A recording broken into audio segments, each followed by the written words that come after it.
Hello दोस्तों, मेरा नाम तरुण है और हम साथ में मिल कर के पढ़ रहे थे जीएस में हमने शुरू किया था हिस्ट्री, इंडियन हिस्ट्री या भारतीय इतिहास।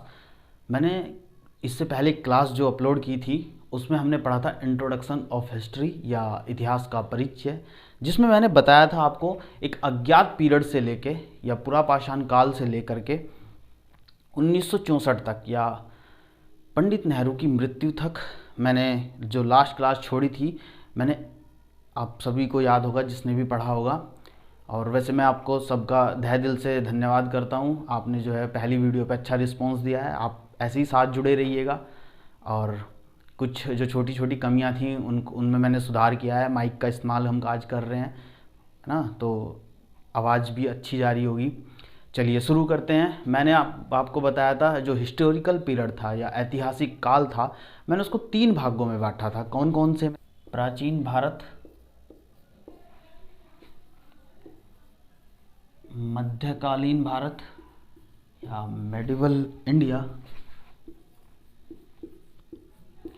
और आधुनिक भारत।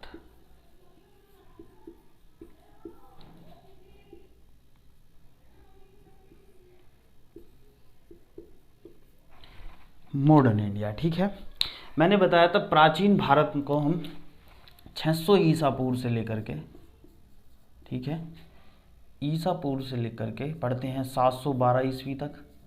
देखिए इंग्लिश में इसको बोलते हैं बीसी, ठीक है, इसको बोलते हैं एडी। बीसी क्या है? बीसी है बर्थ ऑफ द क्राइस्ट, ठीक है, या ईसा मसीह के जन्म से पहले।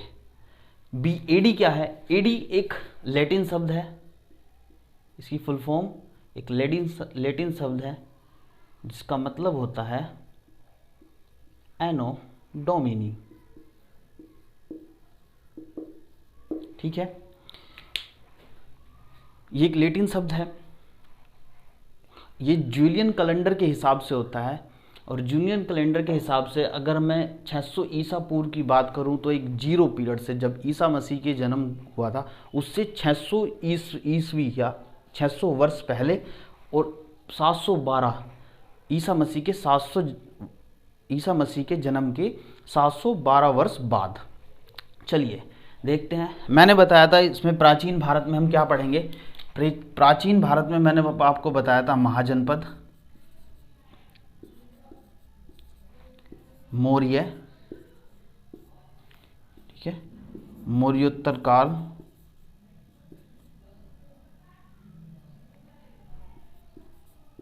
ठीक है, और क्या बताया था? गुप्त साम्राज्य और हर्षवर्धन काल, ठीक है। हर्षवर्धन काल ये मैंने बताया था। जो हर्षवर्धन काल हम 600 ईस्वी से लेकर के 647 ईस्वी तक पढ़ेंगे।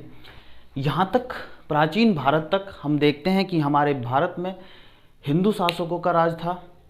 और जैसे ही हम मध्यकालीन में प्रवेश करते हैं या 712 ईस्वी से गुजरते हैं, हम देखते हैं हमारे भारत में मुस्लिम रूल स्टार्ट हो जाता है या इस्लाम शासन, मुसलमान जो हैं शासन करने लगते हैं। ऐसा क्यों हुआ हम सब जानते हैं। हमारे पश्चिम में एक देश है सऊदी अरब, और वहाँ पे एक शख्सियत ने जन्म लिया 570 एडी में। एडी मतलब एनो डोमिनी, है ना। तो 570 एडी में जन्म लिया हज़रत मोहम्मद साहब ने, और उन्होंने ही इस्लाम धर्म की स्थापना की। हम सब जानते हैं इस्लाम धर्म को फैलाने के लिए ही लोगों ने जो है विश्व में भ्रमण करना शुरू किया। और हम सब जानते हैं कि पहला मुस्लिम सफल आक्रमण मोहम्मद बिन कासिम ने 712 ईस्वी में भारत में किया, ठीक है, पहला सफल मुस्लिम आक्रमण। ये कौन था मोहम्मद बिन कासिम? अरब में एक राजा हुआ करते हैं, अलहजाज हुआ करते थे। अलहजाज का सेनापति था मोहम्मद बिन कासिम। और उन्हीं दिनों सिंध प्रांत में, या जो पाकिस्तान का सिंध है ना, पंजाब प्रांत जो पाकिस्तान में है वर्तमान में, वहाँ पर एक राजा हुआ करते थे दाहिर। तो दाहिर एक हिंदू राजा थे। तो 712 में मोहम्मद बिन कासिम ने दाहिर पर आक्रमण किया और भारत में प्रथम इस्लाम आक्रमण जो सफल आक्रमण रहा और भारत में इस्लाम धर्म की एक तरह से स्थापना की, है ना, या भारत में इस्लाम धर्म आया। ठीक है, मोहम्मद अरबियों का फर्स्ट पहले आक्रमण। अब चाहिए हिंदू क्या है। हिंदू शब्द की अगर मैं बात करता हूँ, हम सब जानते हैं भारत में सबसे पहले आगमन करने वाले लोग पर्शियन थे, फारसी थे। पर्शियन जो लैंग्वेज है उसमें स शब्द का उच्चारण नहीं होता है, तो स शब्द को वो सिंधु नदी को इंदु नदी बोला करते थे, और वहीं के आसपास का क्षेत्र क्या कहलाया, हिंदुस्तान या इंदुस्तान, और यही मॉडिफाई होकर के क्या बना, हिंदुस्तान। और इंदु से हम लोग हिंदू कहलाए। बाकी हमारा धर्म सनातन धर्म है। ठीक है, अब बात करते हैं, जब हम मध्यकालीन भारत पढ़ेंगे तो यहाँ पे तो हिंदू रूल कर रहे थे, है ना, तो हिंदुओं का शासन था। मध्यकालीन भारत में पढ़ते हैं मुस्लिम शासन। ठीक है,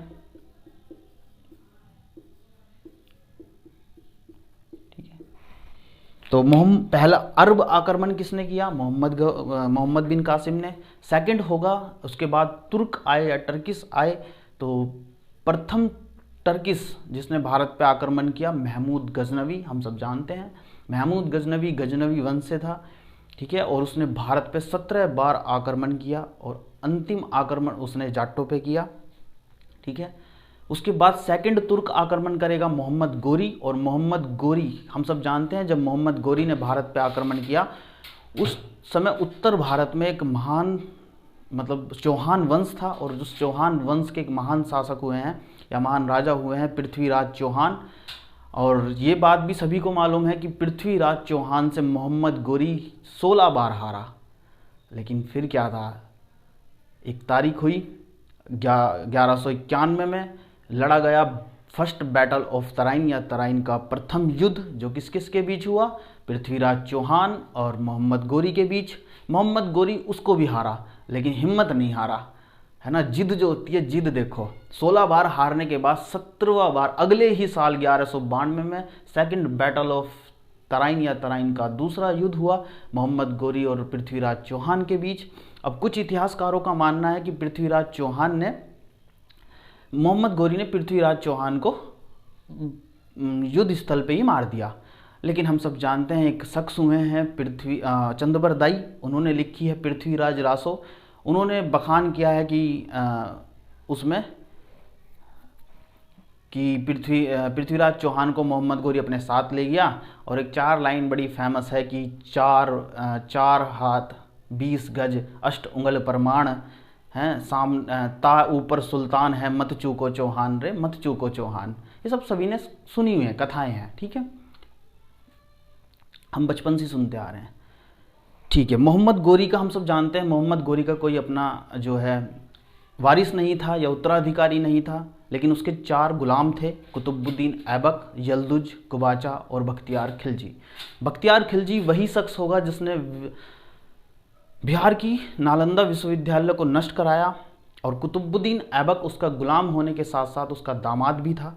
बस यहाँ से ही किस्सा बनता है, और ये कुतुबुद्दीन ऐबक ही 1206 में, इसको रफ कर देता हूँ, ठीक है, 1206 में गुलाम वंश की स्थापना करेगा, और दिल्ली सल्तनत यहाँ से ही पढ़ेंगे हम 1206 से 1526 तक। कोई समस्या यहाँ तक? 1526 में जब दिल्ली सल्तनत होगी, उसमें हम 5 वंश पढ़ेंगे। कौन कौन से 5 वंश पढ़ेंगे?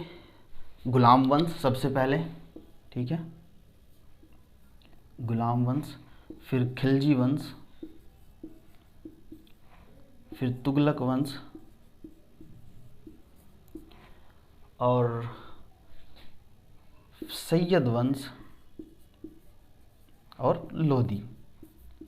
ठीक है, गुलाम वंश में पढ़ेंगे हम कुतुबुद्दीन ऐबक, इल्तुतमिश, नुरुक्कुद्दीन शाह, रजिया सुल्तान, बहराम शाह और गयासुद्दीन। तो 1-2 राजा और आएंगे, है ना, शायद केकुआबाद।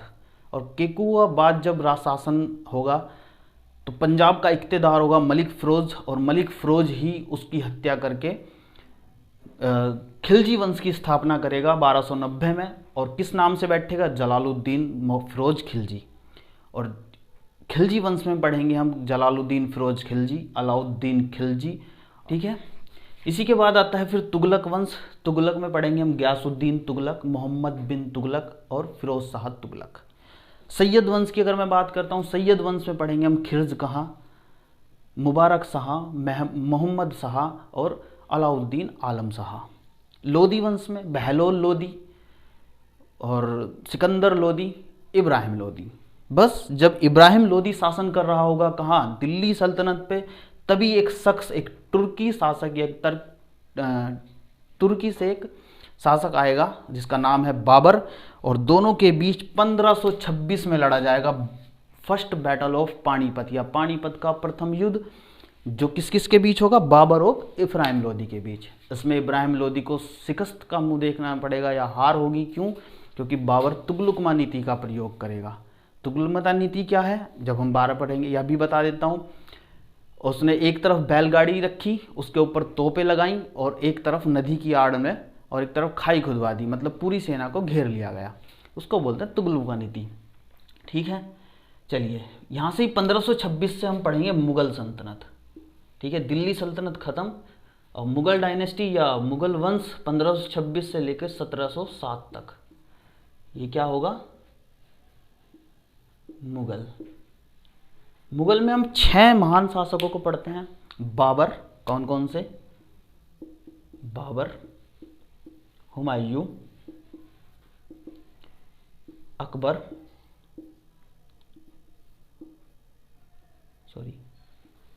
अकबर, जहांगीर, शाहजहां,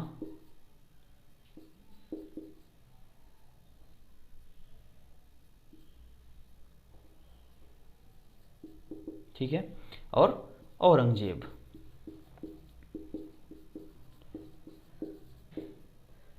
औरंगजेब एक क्रूर शासक, एक क्या बोलते हैं, कट्टरपंथी विचारधारा का शासक था। ठीक है, और औरंगजेब के मरते ही 1707 में औरंगजेब की मृत्यु होगी और हुमायूं के समकालीन पढ़ेंगे हम शेर शाह सूरी। ठीक है, शेर शाह सूरी, ये भी शायद छोटा ही बनेगा। ठीक है, शेर शाह सूरी। और औरंगजेब के, मैंने बताया औरंगजेब के मरने के बाद मुगल एम्पायर कमज़ोर होने लगेगा और 1707 से लेकर के 1947 तक हम पढ़ते हैं आधुनिक भारत। आधुनिक भारत 1707 से लेकर के 1947 तक। इसमें हम पढ़ेंगे मुगलों का पतन और ब्रिटिश एम्पायर का आगमन या ईस्ट इंडिया कंपनी का आगमन या अंग्रेजों का आगमन। ठीक है, भारत में वो आएंगे। मुगल एम्पायर इतना कमज़ोर नहीं था, इतना मजबूत एक डायनेस्टी थी, इतनी मजबूत वंश था कि उसको ख़त्म होने में 150 साल लग गए। ठीक है, कब ख़त्म होगा? 1757 में युद्ध होगा प्लासी का। रॉबर्ट क्लाइव को बंगाल का गवर्नर बना के भेजा जाएगा और प्लासी के युद्ध के बाद जो है अंग्रेज पूर्ण रूप से भारत पर एक तरह से अपना गढ़ बना लेंगे, अपने पंजे जमा लेंगे। और प्लासी के युद्ध के बाद 1857 की क्रांति होगी। हम सब जानते हैं 1857 की क्रांति का कारण, अंग्रेजों के पास एक बंदूक हुआ करती थी लकड़ी की, ब्राउन बेज नाम की। जो ब्राउन बेज नामक एक लकड़ी की बंदूक हुआ करती थी, अंग्रेजों ने अपनी शक्ति बढ़ाने के लिए इनफील्ड नामक एक लोहे की बंदूक का प्रयोग किया। और हम सब जानते हैं उस पर कार्टर्स पे उसके जो लगा होता था चर्बी या मांस गाय और सूअर का। और हमको ये भी पता है कि गाय जो है पवित्र है हिंदुओं के लिए और सूअर है हराम मोमडन्स के लिए। तो बस इसी बात के लिए यहाँ से ही होती है 1857 की क्रांति और मेरठ में पहली बार गोली चलती है। और कौन चलाएगा? मंगल पांडे। ठीक है, 1857 की क्रांति के बाद 1858 का इंडियन काउंसिलिंग एक्ट या भारत शासन अधिनियम आएगा। तो ब्रिटेन की रानी भेजेंगी किसको? लॉर्ड कैनिन को। और कैनिन भारत के प्रथम वायसराय के रूप में आएंगे। आते ही वो घोषणा करेंगे इलाहाबाद के मिंटो पार्क में। और 1857 से लेकर के 1947 तक होगा क्राउन रूल या ताज का शासन। और इसी को हम मॉडर्न हिस्ट्री में पढ़ते हैं भारतीय राष्ट्रीय आंदोलन के नाम से। ठीक है, उसमें हम पढ़ेंगे जितने भी हमारे देश के महापुरुष हुए हैं जिन्होंने अपने देश के लिए बलिदान किया है, उन सभी का जिक्र होगा, उन सभी की जो है पढ़ेंगे, उनके काम क्या क्या किए हैं उन्होंने। और 1857 के बाद, सॉरी हाँ, 1947 के बाद 1964 तक हम पढ़ते हैं समकालीन भारत या पंडित नेहरू की मृत्यु तक। ठीक है, ये मैंने बताया था, अभी आपको इतना समझाया है। एक बार जो आप अगर नोट करना चाहते हैं कुछ भी तो कीजिए, वरना मैं इसको रफ करता हूँ। ठीक है, अब आपको ये भी याद होगा कि मैंने जब आपको पढ़ाया था तो मैंने बताया था कि हमारे पास कुछ स्रोत होते हैं इतिहास को जानने या समझने के लिए। कौन कौन से बताए थे? कुछ मैंने साहित्यिक स्रोत बताए थे, कुछ पुरातात्विक बताए थे। साहित्यिक स्रोत में मैंने आपको बताया था कि इसको हम दो भागों में भी रख सकते हैं, धार्मिक और धर्मनिरपेक्ष। धर्मनिरपेक्ष में मैंने आपको बताया क्या हो सकता है, बहुत सारी बुक्स हैं, जैसे भी मैंने बताया चंद्रबरदाई की पृथ्वीराज रासो, है ना, बाणभट्ट का बाणभट्ट का हर्षचरित्र, और मुद्रा राक्षस, महाकाव्य, बहुत सारी पुस्तकें हैं। और कुछ मैंने बताया था कि विदेशी यात्रियों के विवरण हैं, जैसे अल-बरूनी आया था, अल-बरूनी ने किताब उल हिंद या तहकीकात ए हिंद लिखी थी, जिसका मतलब होता है भारत की खोज। ऐसी बहुत सारी चीनी यात्री आए थे, मैंने बताया वेनसांग, फान, हवली।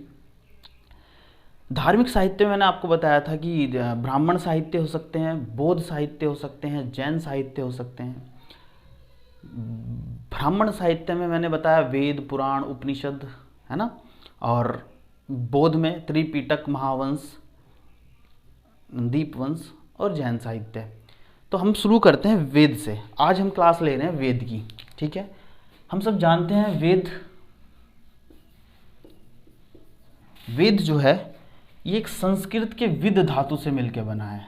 ठीक है, विद धातु, जिसका मतलब क्या होता है, जानना या ज्ञान प्राप्त करना।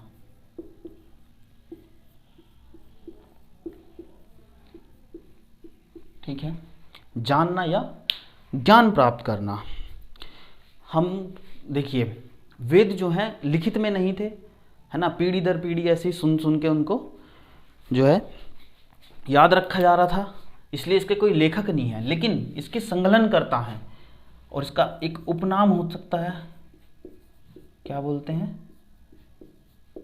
श्रुति ग्रंथ। मैंने बताया क्यों बोलते हैं श्रुति ग्रंथ, क्योंकि ये लिखित में नहीं थे, इनको सुना जाता था। ठीक है, संकलनकर्ता कौन है वेद के?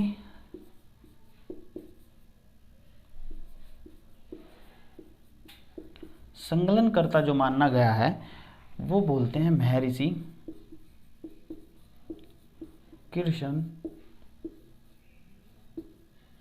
देवपायन वेदव्यास। ठीक है, महर्षि कृष्ण देवपायन वेदव्यास को क्या बोला जाता है? वेदों का संकलन करता। सॉरी, चलिए आगे देखते हैं। हम सब जानते हैं वेद चार हैं, और चारों वेदों के समूह को क्या बोल रहे हैं, क्या बोलते हैं? संहिता। संहिता किसको बोलते हैं?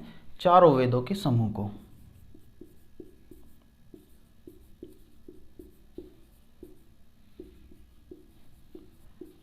क्या बोला जाता है? संहिता। एक एक चीज आप नोट करेंगे। देखिए, मैं आपको इतना समझाता क्यों हूं, दो तरीके होते हैं। अगर कोई आप ऐसा एग्जाम दे रहे हैं जिसमें 1 लाइन क्वेश्चन आते हैं तो उसमें आपको डाटा चाहिए होता है ज़्यादा, तो मैं इसलिए आपको लिखवाता भी हूँ।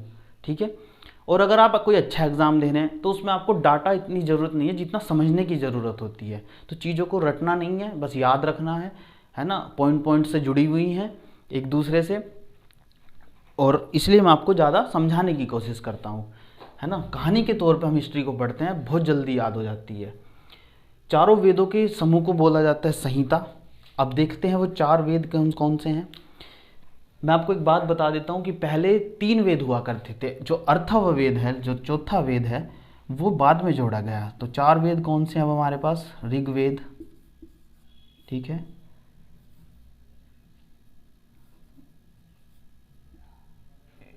यजुर्वेद, सामवेद और अर्थवेद।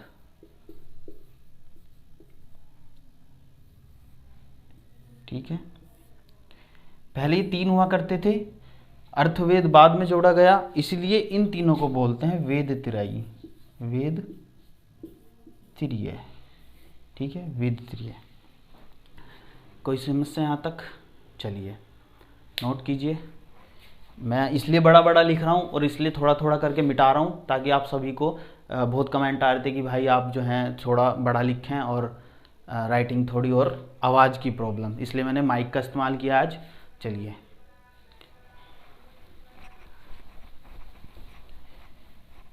चारों वेदों के समूह को क्या कहा जाता है? संहिता। वेद कौन कौन से हैं? ऋग्वेद, यजुर्वेद, सामवेद और अर्थवेद। अब बात करते हैं हम सबसे पहले ऋग्वेद की। सबसे पुराना वेद कौन सा माना जाता है? ऋग्वेद।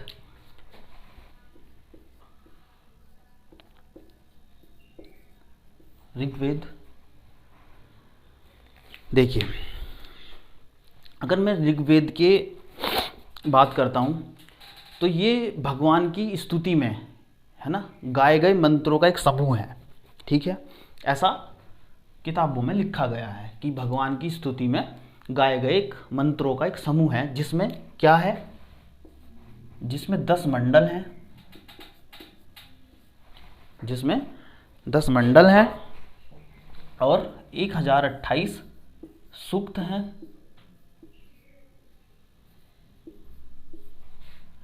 और 10,462 रचाएं हैं या मंत्र हैं। ठीक है, अच्छा, एक शब्द होता है वो ऋत्विज। अब ये ऋत्विज शब्द क्या है? वेदों के, इसको बड़ी ध्यान से समझिएगा, वेदों के ज्ञाता को ऋत्विज कहा जाता है, या वेदों को पढ़ने वाले को ऋत्विज कहते हैं। ठीक है, लेकिन ऋग्वेद के ऋत्विज को क्या कहा जाता है? ये बड़ी ध्यान से समझिए। वेदों, जो सभी वेदों में से किसी भी वेद का ज्ञान रखता है या उसको पढ़ता है, उसको बोलते हैं ऋत्विज। लेकिन ऋग्वेद के ऋत्विज को क्या कहा जाता है? उसको बोलते हैं होर्त। ठीक है, कोई दिक्कत यहाँ तक? चलिए आगे देखते हैं। मैंने बताया 10 मंडल हैं, 1028 सूक्त हैं और 10,462 मंत्र हैं या रचाएं हैं। ठीक है, और इन्हीं रचाओं के को पढ़ने वाले को क्या बोलते हैं? होर्त। और उस शब्द का क्या बोल रखा है? जैसे किसी को भी पढ़ाने के लिए बोला जाता है टीचर, तो वेदों को पढ़ने वाले को बोलते हैं ऋत्विज, और ऋग्वेद के ऋत्विज को बोला जाता है होर्त। समझे? चलिए आगे देखते हैं। अब इसके 10 मंडल हैं, 10 मंडलों की बात कर लेते हैं। देखिए, पहले दो लाइन और लिखते हैं। इसका एक उपवेद भी होता है, हर वेद का एक उपवेद है। इसका उपवेद है आयुर्वेद, जिसके संकलनकर्ता या जिसके रचयिता माने गए हैं महर्षि प्रजापति।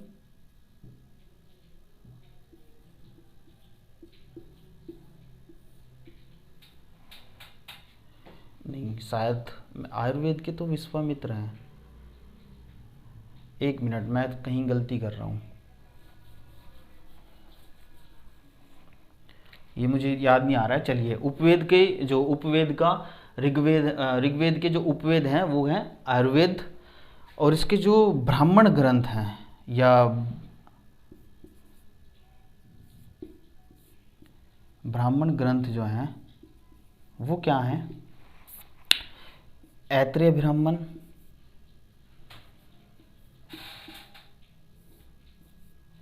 और कौशिकी ब्राह्मण। ठीक है, ब्राह्मण ग्रंथ कौन से हैं इसके? ऐत्रेय ब्राह्मण और कौशिकी ब्राह्मण। सभी जो वेद हैं चारों, उनके सबके अलग अलग उपवेद होते हैं और सभी के ब्राह्मण ग्रंथ होते हैं। ठीक है, चलिए, ये आयुर्वेद के शायद, बस पता नहीं क्यों मेरे दिमाग से निकल गया। चलिए देखते हैं, अब आगे चलते हैं। अब मैंने बताया इसके 10 मंडल हैं, उन पे बात कर लेते हैं कि 10 मंडल में कौन कौन से इंपॉर्टेंट है और किसके अंदर क्या क्या चीज़ें हैं, है ना, एग्जाम में पूछ लेता है। सबसे पहले हम बात करते हैं जो इम्पोर्टेंट की दृष्टि से, मंडल तीसरा जो है, और तीसरे मंडल में जो है सूर्य देव सावित्री को समर्पित गायत्री मंत्र है, और गायत्री मंत्र हम बचपन से सुनते आते हैं। ठीक है, गायत्री मंत्र है मंडल 3 में। मंडल 3 की अगर मैं बात करता हूँ, मंडल 3 की बात करता हूँ तो इसमें क्या है, सूर्य देवता को समर्पित है।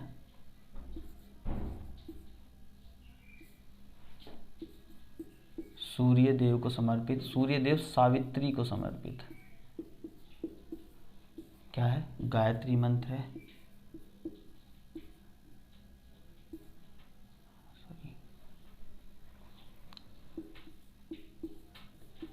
ठीक, इसके संकलनकर्ता कौन है या फिर इसके रचयिता कौन है, मंडल 3 किसने लिखा है? ये मंडल 3 आपको लिखा है विश्वामित्र ने।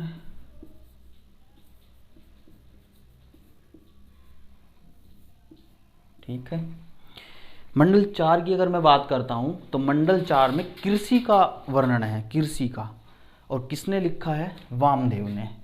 तो मंडल 4 की अगर मैं बात करता हूं, किसने लिखा है मंडल 4, इसमें क्या है, कृषि का वर्णन है।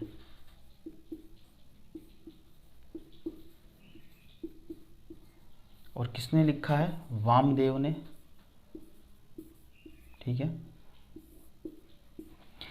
मंडल 5 के लेखक कौन है, या मंडल 5 के रचयिताकार या संकलनकर्ता कौन है मंडल 5 के,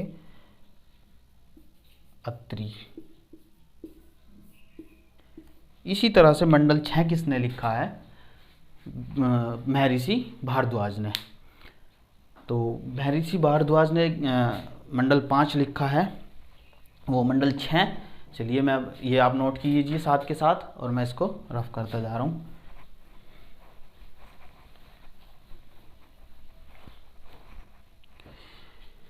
मंडल 6 मैंने बताया भारद्वाज ने, महर्षि भारद्वाज ने। ऋग्वेद का मंडल 6 किसने लिखा है, भारद्वाज ने, महर्षि भारद्वाज ने।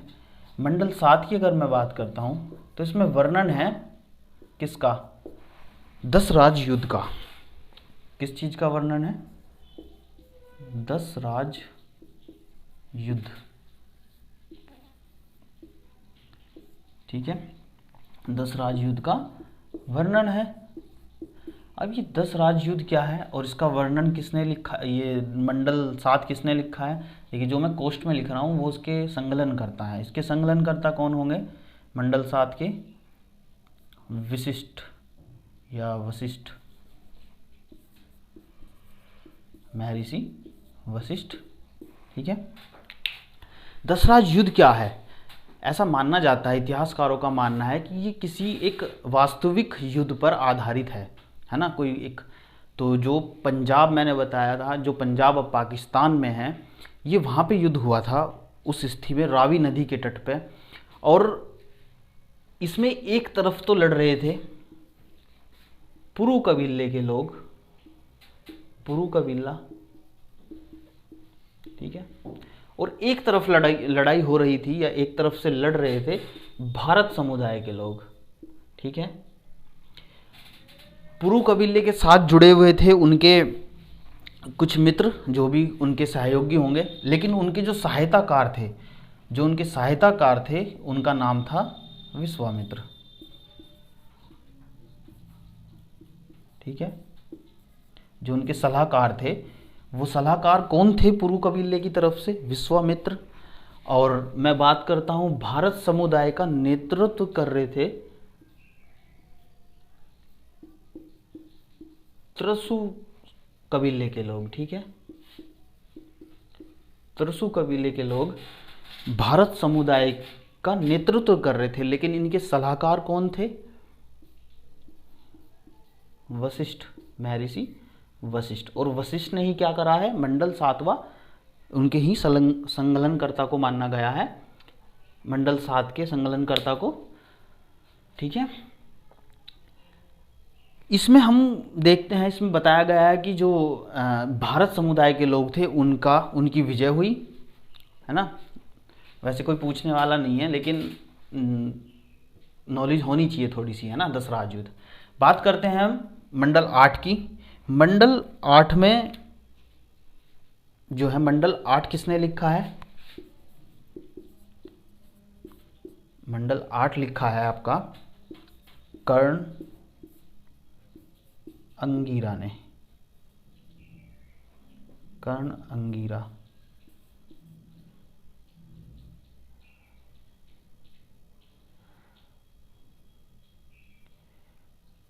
ठीक है। और क्या है मंडल 8 में? जो हस्तलिखित, जो हाथों से लिखी हुई रचनाएं हैं, उनको खिल कहा गया है। क्या कहा गया है?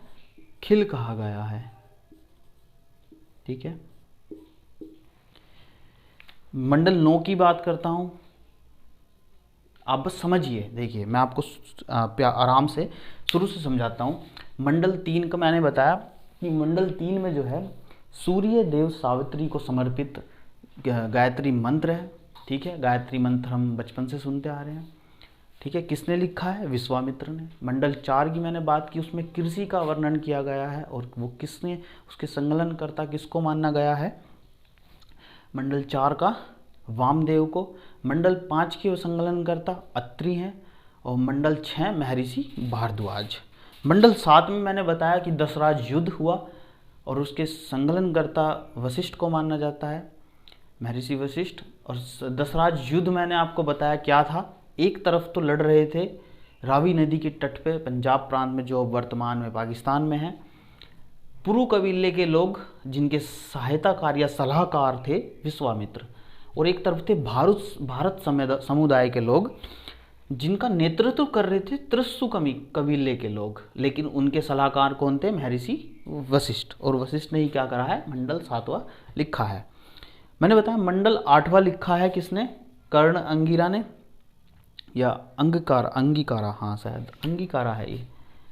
ठीक है। अंगीकारा। ठीक है। कर्ण अंगीकारा। इसमें जो 8वें मंडल में क्या है? जो हस्तलिखित रचनाएं हैं, रचनाएं क्या होता है? मंत्र, जो हाथों से लिखे गए मंत्र हैं, उनको खिल कहा गया है। ठीक है। चलिए बात करते हैं मैं 9वें मंडल की। 9वें मंडल में जो है सोमरस का वर्णन है। सोमरस, कुछ लोगों का ये मानना है कि सोमरस जो है, जिस तरह से आज मदिरा या शराब का सेवन किया जाता है, उस तरह से वो पेय पदार्थ था जिसको देवता लोग पीते थे, और उनको एक असीम शक्ति की, मतलब एक असीम शक्ति प्राप्त होती थी। ठीक है।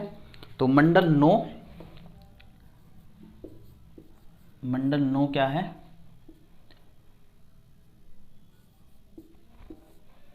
इसमें सोमरस। ठीक है। सोमरस का वर्णन है। और सोमरस ये किसने लिखा है? अंगीरा ने। ठीक है। मंडल 9 किसने लिखा है? अंगीरा ने, या इसके संकलनकर्ता किसको माना गया है? अंगीरा। ठीक है। वैसे मेरा भी मानना यही है, सोमरस वही होता है। ठीक है। बात करते हैं 10वें मंडल की। मंडल 10 की अगर मैं बात करता हूं,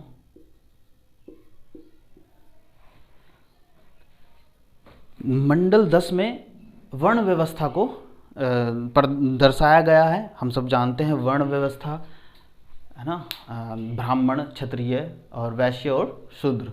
ठीक है। तो वर्ण व्यवस्था को दर्शाया गया है। किसने लिखा है मंडल 10? ये लिखा है आपका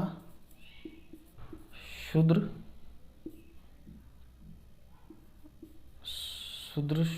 शुक्तिय ने। ठीक है।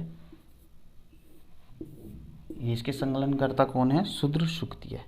ठीक है। ये हमने पढ़ा ऋग्वेद।